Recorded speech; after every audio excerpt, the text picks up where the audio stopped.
देखिए दोस्तों, मैं आपको एक चीज़ बताऊँ, एक बात है ना कि मतलब ये बात कहते हुए बड़ा दुख भी होता है इंसान को कि हम जिस मुल्क पाकिस्तान में रहते हैं, ठीक है, हमारे को अल्लाह पाक ने सब कुछ दिया है। हमारे को अल्लाह ने दीन दिया, हमें अल्लाह ने इस्लाम हमारे कल्ब में उतारा, हमें एक आज़ाद मुल्क मिला, ठीक है।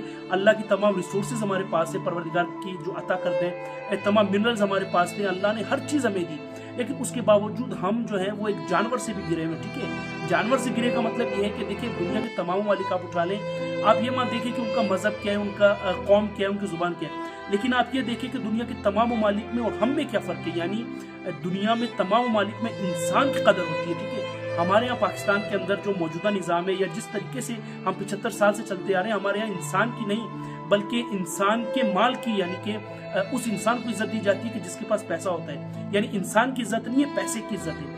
पूरी दुनिया के अंदर तालीम याफ्ता इंसान की इज्जत होती है। हमारे यहाँ जो बेचारा जो है उसकी जो तालीम याफ्ता होता है तो उसको तो कहते हैं देखो यार बेचारे को नौकरी नहीं मिली, इतनी से तालीम हासिल कर ली, क्या फ़ायदा हुआ तालीम का। यानी हमारे यहाँ तालीम को अब पैसों से जोड़ा जाता है, लेकिन तालीम को शऊर से नहीं जोड़ा जाता, ठीक है। अब पूरी दुनिया के अंदर इंसान को मारना, इंसान का दिल दुखाना, इंसान को अजियत देना एक सबसे बड़ा जुर्म है, ठीक है। चाहे वो शरई तौर पे हो किसी भी मुल्क के अंदर या चाहे उनका अपना कानून हो। लेकिन हमारे यहाँ सबसे जो आसान काम है वो किसी को जान से मारना, किसी का दिल दुखाना, किसी का जो है वो हक खाना, किसी का दिल आज़ारी करना, कभी मज़हब के फतवे देना, कभी जो है कौम परस्ती के अंदर किसी को गलत कहना, कभी किसी का हक खा लेना।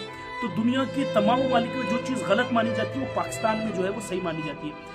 अब पूरी दुनिया के अंदर जो है वो इंसान की कदर होती है, हमारे यहाँ इंसान की कदर नहीं, हमारे यहाँ पैसे की कदर है। तो हम जो है हम तो जानवरों से भी बदतर है, ठीक है। सिर्फ फ़र्क ये है कि एक जानवर जो 3-4 वक्त की रोटी खाता है, हम भी वो खाते हैं। बस हम जो बॉडी स्ट्रक्चर के अंदर जो है अल्लाह ने हमें 2 आंख, 2 हाथ और 2 पाँव दिए, ठीक है। बाकी हम में और जानवर में कोई फ़र्क नहीं है, क्योंकि एक जानवर भी लाशऊर होता है, उसको अच्छे बुरे की तमीज़ नहीं होती, उसको सही और गलत की तमीज़ नहीं होती। तो हम भी इसी तरीके से कि हमें भी अच्छे बुरे की तमीज़ नहीं है। हमारे यहाँ आज आप देख लें, अपने इर्द गिर्द का माहौल देख लें कि जो सच बोलता है तो लोग कहते हैं कि यार ये तो बेवकूफ़ है, छोड़ो इसको, देखो यार ये तो चालाक ही नहीं। यानी जो झूठ बोल रहे हैं उसकी तो तारीफ कर रहे हैं कि यार वो कितना चालाक है, हालांकि वो झूठ बोल रहा है, वो गलत बोल रहा है, उसकी तारीफ हो रही है। और जो बेचारा सच बोल रहा है, जो हक पे, उसका साथ नहीं देते। तो इसका मकसद क्या है कि हमारी अखलाकियात इतनी गिर चुकी है, हम एक जानवरों से भी बदतर हो चुके हैं कि हम सच बोलने वालों को अप्रिशिएट नहीं कर रहे और जो गलत बोल रहे हैं हम उसकी तारीफ कर रहे हैं, उसकी इज्जत कर रहे हैं। तो इसका मकसद ये है कि हम बिल्कुल, एक तो अखलाकियात होती है, हम उससे भी गिरे हुए। मुसलमान तो बहुत दूर की बात है, हम इंसान नहीं है असल में। देखिए,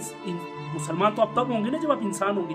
जब आपके अंदर इंसान और इंसानियत ही नहीं है तो आप कैसे दावा कर सकते हैं कि यार हम जन्नत में जाएंगे, हम ये करेंगे, हम वो करेंगे। देखिए, परवरदिगार ने इसकी नज़र में सिर्फ और सिर्फ वो बेहतर है जो तकवा और परहेजगार है, ठीक है। उससे बढ़ के आप काले हैं, गोरे हैं, आप कुछ भी हैं, आप बिल्कुल बेकार है अगर आप तकवा और परहेजगार नहीं। तकवा और परहेजगारी कब आती है? जब इंसान हक के रास्ते पे चलता है, जब इंसान को अच्छे बुरे की तमीज़ होती है, जब इंसान को ये पता है कि सही क्या है और गलत क्या है। लेकिन हमारा माशरा बदकिस्मती से पाकिस्तान के अंदर आप देख लें कि हमें अच्छा बुरा तो दूर की बात है, हम जो है सही को सही नहीं कहते, गलत को गलत नहीं कहते। तो बेसिकली एक तल्ख हकीकत ये है कि अगर हमें चाहिए कि हम अपने आप को इंसान समझें या हम अगर जानवर से बदतर मजीद ना हो, तो हमें बेहतर है कि हम जो है सही को सही कहें, गलत को गलत कहें। और बजाय कि हम दुनिया को ये कहें कि वो गलत है, हम अपने आप को इतना ठीक करें कि दुनिया कहे कि ये ठीक है।